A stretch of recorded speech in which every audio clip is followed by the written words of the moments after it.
Bonjour, dans ma dernière vidéo bilan de mon défi 2018, je te parlais des opportunités que ce défi m'avait apportées et notamment d'une invitation à participer à un marché de créateurs. Dans cette vidéo, je vais rentrer un peu plus dans le vif du sujet, c'est parti pour mes conseils, mes erreurs et un retour sur cette expérience.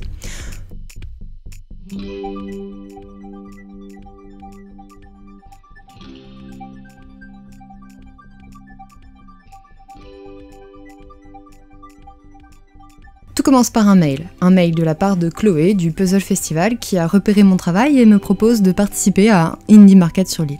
S'ensuit un petit échange dans lequel je dois aussi transmettre mes documents, mes photos et où je demande quelques informations. J'accepte avec plaisir de participer à ce marché de créateurs car je n'ai pas encore beaucoup d'expérience dans ce genre d'événement et que j'ai besoin d'apprendre sur le terrain pour m'améliorer. À cette époque, ma boutique Etsy commence à prendre forme, même s'il me manque des produits pour étoffer ma boutique, et en participant à cet événement, je suis sûre d'avoir une date butoir pour me motiver. Je commence donc à faire un tour des produits que j'ai déjà en stock, donc artbook, illustration originale, print, tirage de linogravure, afin de voir ce que j'ai et ce qu'il me manquera pour le marché. J'essaie également de voir un petit peu ce qui peut les intéresser dans ma boutique. Apparemment ici c'était les botaniques et donc essayer d'avoir un petit peu plus de ce genre de produits pour pouvoir avoir un stand en adéquation avec l'événement. Un de mes objectifs pour ma boutique Etsy est de produire des séries donc d'affiches avec les botaniques mais également de linogravure avec les mini-bouts et les métiers. J'organise donc un petit rétro-planning avec les délais incompressibles, imprimeur, matériel, temps de séchage, temps de gravure pour essayer d'étoffer un petit peu ces séries. Et surtout, j'essaye de m'y tenir au maximum.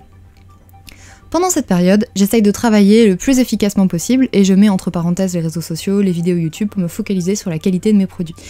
Les botaniques sont des affiches qui sont assez longues à produire car elles sont souvent assez chronophages. Je dessine, peins et prépare la mise en page des affiches en traditionnel pour ensuite passer par le scanner à la mise en page sur Photoshop. Cela me prend un temps considérable car je suis assez exigeante sur le rendu final. Les différentes étapes traditionnelles et numériques sont très minutieuses car l'affiche est ensuite tirée en format A3. J'aime beaucoup l'évolution de ces affiches car je peux être très traditionnelle ou bien plus moderne dans le style illustratif. J'aime voir cette série s'agrandir et j'ai hâte de travailler sur les prochaines. Une fois les fichiers numériques préparés, vient le moment de l'impression, et comme je souhaitais passer par un imprimeur local pour la première fois, c'était assez compliqué de trouver un professionnel pour imprimer des grands formats A3 en couleur de très bonne qualité en 2 mois. Mais ce choix de trouver un imprimeur sur l'île pour mes affiches, sans renier sur la qualité finale de mes produits, a finalement été intéressant, car en ne payant pas de frais de livraison, j'ai pu avoir des affiches de meilleure qualité. Je suis personnellement convaincue que passer par des prestataires locaux est important pour faire vivre les commerces et les personnes autour de nous. Ce marché de créateurs a été une bonne occasion pour fabriquer des nouveaux produits comme les badges en cernite. J'ai adoré apprendre à faire ces badges et je pense faire une vidéo tuto sur la cernite bientôt. Chaque badge est peint à la main et il est ensuite verni pour être résistant. Il y a des étapes de cuisson entre plusieurs étapes de modelage, c'est assez long à faire mais je trouve le rendu propre, unique et original. J'ai aussi fait des petits porte-clés, des magnettes, ça m'a permis de tester plein de petits prototypes avant de décider quel produit j'allais pouvoir mettre en vente.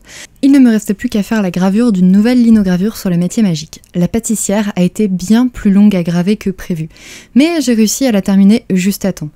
J'ai d'ailleurs testé une nouvelle encre pour les tirages et les résultats étaient bluffants. J'ai fait mes impressions sur un papier plus épais et qualitatif qu'auparavant et j'étais très satisfaite du résultat final. Pour moi, il était très important que j'essaye d'augmenter la qualité finale de mes produits parce que je n'en étais pas totalement satisfaite. Là, maintenant, je pense vraiment que j'ai réussi à progresser sur ce domaine-là et j'espère encore continuer à progresser.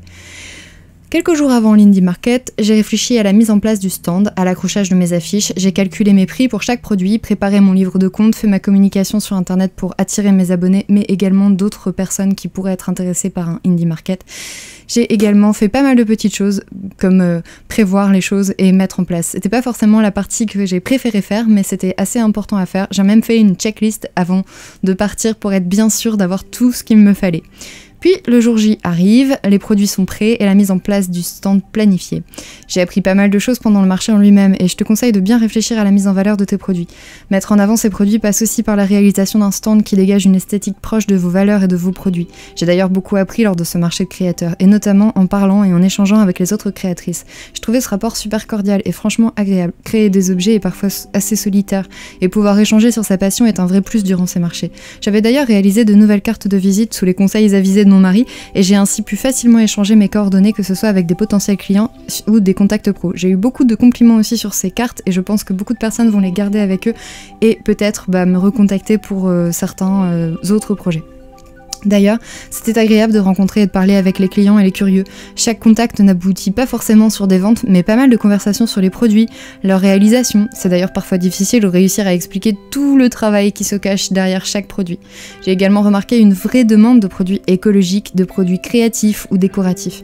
Et cela m'a donné pas mal d'idées pour mettre cela en avant dans ma communication, parce que c'est quelque chose qui me tient moi-même particulièrement à cœur, et je me suis rendu compte qu'en fait, j'en parlais pas beaucoup.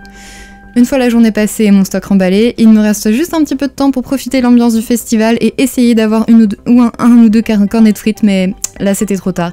Puis faire un tour sur les différents stands, même si je l'avais déjà fait un petit peu dans la journée pour me présenter et voir un petit peu les produits qui étaient mis en vente, ça pouvait aussi être sympa de faire juste un petit coucou comme ça. Participer à ce genre d'événement m'a beaucoup plu et j'ai hâte de refaire des nouveaux marchés de créateurs. Cette première expérience m'a en tout cas appris énormément. Cela m'a permis de rentabiliser aussi une partie de mon investissement financier sur la production de mes produits et mon stock est donc prêt à être mis en vente sur ma boutique Etsy. Donc en rentrant, il ne me reste plus qu'à faire tout mon shooting photo et toute ma communication sur internet. En ce moment je m'y mets un petit peu, donc si vous voulez voir un petit peu les résultats, n'hésitez pas, dans la barre de description il y a le lien, donc ça peut vous permettre de retrouver certains des produits que vous avez vus dans la vidéo. Et puis à bientôt, salut!